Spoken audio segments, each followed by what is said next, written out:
Because you know the big game is this weekend, right? Yeah. I'm expecting some scoring. I'm excited about scoring. Heck yeah, you should be. Not a defensive game. I don't expect defense, man. We got LA, we got Cincinnati. We know they put up points, so it should be some big time scoring. And I know that they're going to be scoring on the field, but guys like us, we like to score off the field, baby. And the best way to do that is to make sure that you are always prepared, Deke. And you know the best way to be always prepared, right? Best way to do that is with Manscape, because they are the leaders in below the waistline grooming. Now, Deke, I'm going to coach you up here, okay? Because I've been married for 10 years, going on 11. I've scored a lot, you know? Yeah. But it's a method to the madness. It is, okay? And I'm going to draw up the perfect play for you. Are you ready? Let's hear it. Okay, now usually my favorite play is the annexation of Puerto Rico, but for you, I'll make an exception. We're going to call this the Ultra Premium Collection. All right? Whoa. That's how we call it. You got me? Yeah. Ultra Premium Collection on 3, okay? So the way we start this out is this. You got to turn the shower on, all right? Bam. Shower rolling. Okay, cool. You gets in the shower. You got to start with the 2-in-1 shampoo and conditioner. Hold on. Boom. You see it right here, right? You see it? 2-in-1 shampoo. You got to use that, baby. You got to use, okay? Good. It's perfect, okay? 2-in-1 shampoo. All right? That's the first thing you're doing. So now as you're lathering it up, all right, you're good. Next thing you need to do is hit the body wash, okay? You got to get the body wash. Now, listen, when you're doing the body wash, some people out here, they don't like to wash below their knees.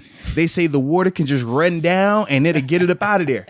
That is not how this play works, okay? The Ultra Premium Collection play, you got to wash your knees, you got to wash your ankles, and you got to get in between your toes, okay? That's what this is for, okay? Right. Well, listen, here. I already have that at my house. I wanted to mention this. Go. Give Manscaped some props here. Mm-hmm. I wear that. I hit the scene on one of these weekend nights. The shorties are complimenting me left and right. Let's go.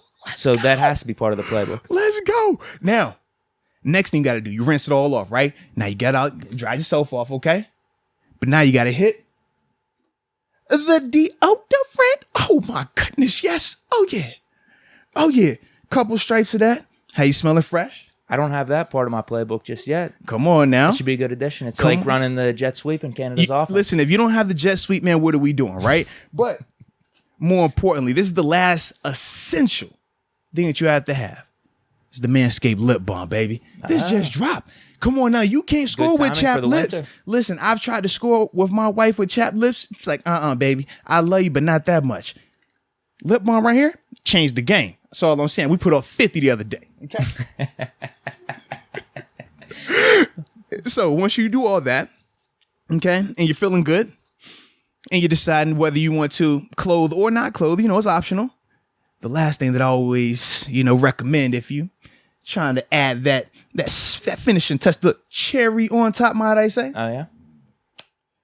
Manscaped body spray. Oh my goodness. You just hit that one time like that. This is better than that Axe spray that you used back in like 6th grade, right? They're washed. We don't even talk about that. Stuff. But this right there, buddy, that is what you want. So, ladies and gentlemen, that is the play. You don't want to miss out on the play, but more importantly, Deke, we got promo code, baby. So, with that being said, use the promo code MOATS so you can get your 20% off and free shipping worldwide at manscaped.com.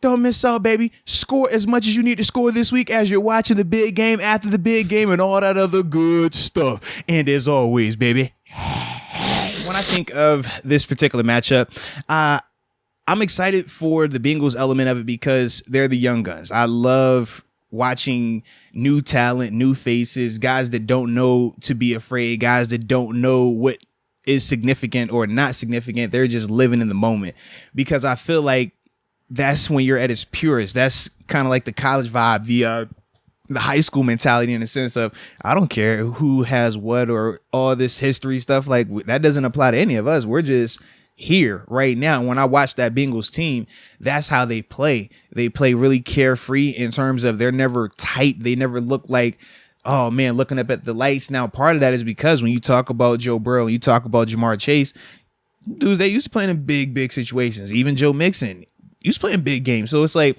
they have players that their star players in particular have already been on the big stages before. And I do like that part. But then at the same time, when I think of the Rams, I love defense. And when I think of LA, even though their offense and McVay is out there, I think of their defense first. I think of Aaron Donald, I think of Von Miller, and I think of Jalen Ramsey.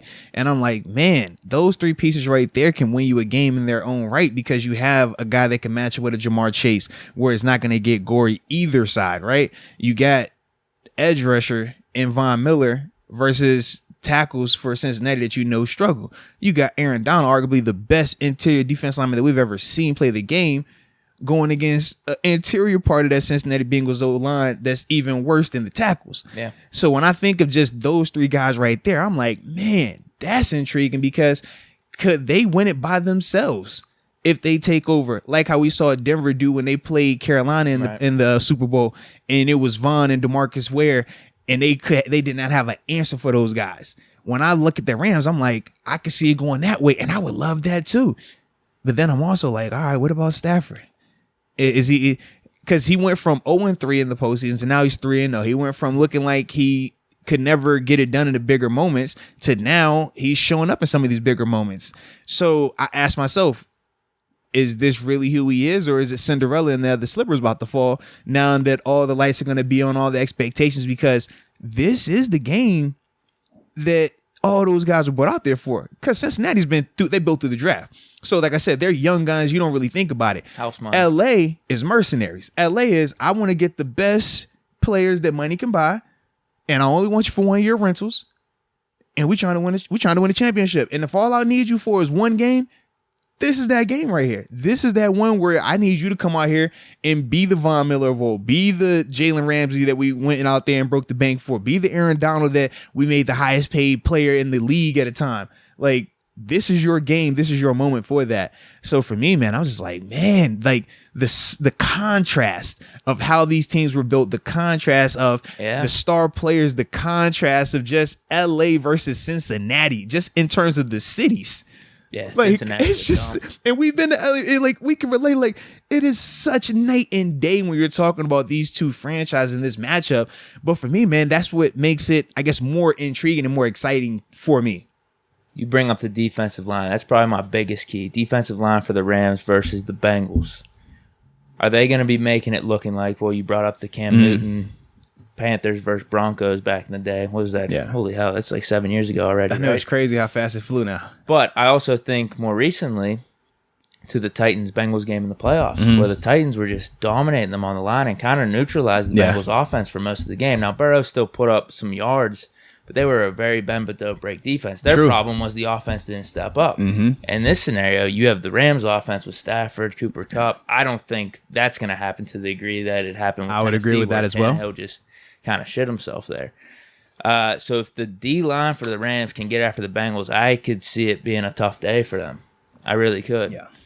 But if the game's close, here's the other X factor. That's the X factor, I think, for the Rams. I think the Rams offense will be fine. They'll be moving the ball and stuff. Defensive line, if they could get after Burrow and just take over to their offense and neutralize them, then I could see Rams having a big day. Yeah. But the X factor for the Bengals is the game just close when it's going into the fourth quarter? That's all it has to be. Because they've been finding ways with Burrow at quarterback, and I think all the Bengals players believe that, hey, no matter how bad this is going, because the Titans game was looking bad too. Burrow was getting sacked left and right. I don't think he's going to blink. So if it's close, if it's like even 10 points going into the fourth, you just never know. You saw the Rams almost fooled Brady, and Burrow kind of has that similar ed factor. I mean, he's still young in his career. I don't want to crown him too early, but I could see that scenario playing out. Yeah. Well, and I would say this also, man, when you're talking about those guys, I also don't think that, even though Cincy's line is their weak link, it still doesn't feel as lopsided as Kansas City's O-line felt a year ago, where you could really see Tampa like dominate. You're 100% right. Even though I think the Rams will be able to win the trenches, I still don't, like, it could get there, but I don't think it will get to that point where it's just he doesn't have any time to do anything. I think they're good enough that they'll be able to give him some time to operate and things like that. And now, if it keeps it closer going into that fourth year good, the problem that what they can't have happen is this: they get down by 2 scores and they are forced to drop back a ton of times. Because now, if you're just telling Aaron Donald and Vaughn to just rush the passer for 4 quarters or 2 quarters, that's going to be a nightmare situation for those guys. But at the same time, I flip it as well. Cincinnati defense low key, all right. Oh yeah, they got rushers. They got their corners. I told you about absolutely. Losing, but I think of like Hilton. Mike Hilton has been playing really well for those guys. Jesse Bates coming up with big plays as well. They have the pieces and their interior linebackers, man. Logan Wilson, good dude, real good player, man. Solid, absolutely, man. Shout out to the Wyoming linebackers out here, man. So with that though, like I'm just like, man, that's why part of me is like, man, what Stafford is gonna show up like Stafford. You're saying the X factor? Yeah, because I'm like, Stafford come out here playing around with that defense. That defense is good enough. Cincy's defense is good enough to make the Rams work. Cincy's defense is good enough that they can match it with some of those guys out there. Now, I don't think they have an answer for a Cooper Kupp, but I think schematically they can do some things to alleviate some of that. And you got a guy like Jesse to just keep the top on the defense as well. For me, I'm like, man, I think they can match it well. Yeah, I wonder how much the Rams are going to be running the ball too, because that's something that they can abandon at times. Bengals, I could see them going through running the ball. They could. They could. It all depends on the game flow. Yeah. So if you feel like you can't pass protect against AD early in the game, what do? You run that rock. Make them play the run. Play the run. Von Miller, hey, play the run. Play the run. Because not everybody wants to do that. Part of me thinks, with AD already being in the Super Bowl a couple years back, losing, having the veteran in like Von Miller, ready, bro. I feel like being at home too, I think is going to help a little bit. If I'm being like completely, I really feel like AD's. If I'm being candid about it, man, I don't see the Rams losing this game. Like, really, honestly, because it's that you want to switch your pick. No, I that's why I was like, I didn't really care who we picked because I'm good either way. Like Cincy, I love the young gun mentality. I love that fearlessness. I love that they don't know what to know. They don't know what to be worried about or who to respect.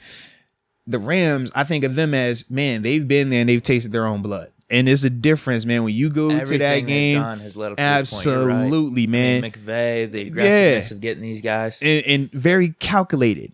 And you saw even AD, as soon as the game's over, he points his finger because he knows, like, man, I got this on my mind because last time I was here, they could have won it last time. They're saying to themselves, man, if we have a different quarterback potentially, who knows? Well, Cook's borderline dropped that one too. Yeah, he did. Absolutely. But it's like, for those guys, they're saying to themselves, like, man, we had our chance then. We still feel like we should have had that one. So now they are extra amped up about it, man. This is the best team that money could buy, right? They're the New York Yankees, essentially, of the league right now in terms of how they have changed their mode of building teams. Because up until recently, teams weren't building rosters like this. They really came in on some like NBA style. We just acquiring talent at high ends, and we don't care what it costs. We don't care about draft picks. Something that most teams' concept is drastically different. So with that, I'm just like, man, it just feels like this is their year. It just feels like last year Tampa, it just felt like it was their year. Oh, Super Bowl's gonna be played in Tampa. Brady down there first year, Arians, all this stuff. It just felt storybook.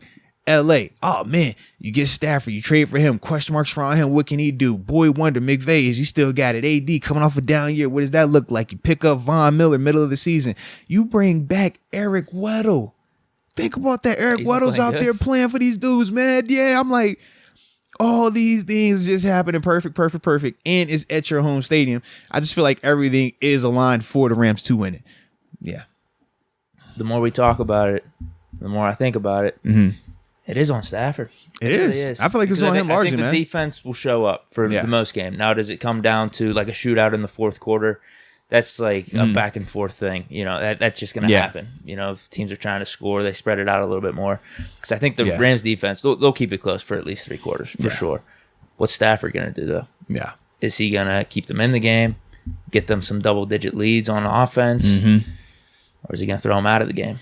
He's the one. That's like I said. He's the one that I'm concerned about. Like which version of him shows up? Because if he shows up like that fourth quarter against Tampa, oh yeah, that wasn't all his fault. That like Kupp had a really bad drop. No. I said in the like just. Oh, you're talking about the good play. Yeah, I'm talking about like the good like when they were winning it, like cutting them up. Like that's what I'm talking about. Like if it's like that, like yes, I love that version. I think that version they win probably going away. But if it's not that version of the whole time, and obviously we know the receivers have to do their part as well, then because it was a fumble by the running back too. I can't remember if it was Michelle or Akers, but they fumbled it too. Akers, he had the 2 fumble. Akers had the one going into the end zone. He fumbled. Yeah. Yeah, so he fumbled. And he had the one on his head, too. Kupp had a bad drop or something, too. So, yes, that wasn't all on Stafford. Played good in the 49ers game. I mean, down the stretch, did what he had to do. It was an ugly game. Yeah. So he's proven a lot this playoffs right now. But this is it. I mean, this is huge. Yeah. This game. This is without where it gets different. Man. I think being at home definitely helps him, though. I would agree 100%. There's no doubt that's got to help. Could hurt, too, though. Because it's the Super Bowl and all the craziness going on. Well, from what I'm hearing, the stadium could jack you up. Like, if you're not familiar with it, just the expansiveness of it. And I don't think the Bengals have played there yet. Oh, okay. You know, how pyrotechnics, they got all the lights everywhere and stuff. That's what I've heard, at least from some of the podcasts. Like, it could be jarring at first sight. Yeah, I never thought about it. You know, I'm different. Like, when we were going to stadiums, man, I'm not looking at that type of stuff. Yeah, going in, no player's going to say, oh, this is going to mess me up. But maybe you could look back afterwards and say, yeah, I did kind of feel uncomfortable for whatever reason. Because I'm trying to, like, even Jerry's world, like, it was more awkward seeing the spaceship above it. And I felt like at the beginning of the game, you would think about it. But once you start, like, you know, click-clacking, causing that Cloudy with a chance to thigh out, after that, man, you don't even think about it anymore. That's the thing that could be in Rams' favor, though. Being there, playing there, what was it, 13, 14 times this season already? They could get off to maybe a hot start. Yeah. Whereas the Bengals, maybe it takes them a quarter and a half. Yeah. Nah, maybe not a quarter and a half, but at least half a quarter just to get back into it. We'll see. Like I said, I've never felt like that. That's just me personally, but everybody is different. Like I said, from my experience, it could be because for me, maybe my eyes don't get affected by that type of stuff. Whereas for other people, they might be like, nah, man, like, all that flashing and going around, man, it throws me off.